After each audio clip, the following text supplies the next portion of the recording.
How you can use Canva for your online business, part 2.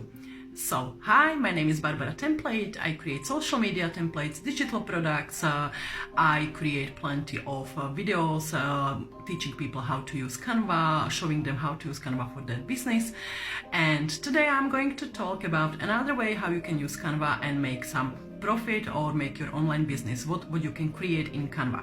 So, number 2, Pinterest templates. This is really a niche which is not so saturated. There's not enough templates for Pinterest. I mean, even if you check Canva, there's not many templates for Pinterest or Pinterest pin ideas. So you can create a bundle of Pinterest posts or Pinterest videos for Pinterest pin ideas, let's say 10, 20 in certain style, certain color for certain niche, and sell them as a template. Canva is great that if you sell it as a template, your customers can adjust it to their needs. That's amazing. You can sell it on different platforms: Etsy, Digital Market, Creative Fabrica, Creative Market, Design Bindless, and so on.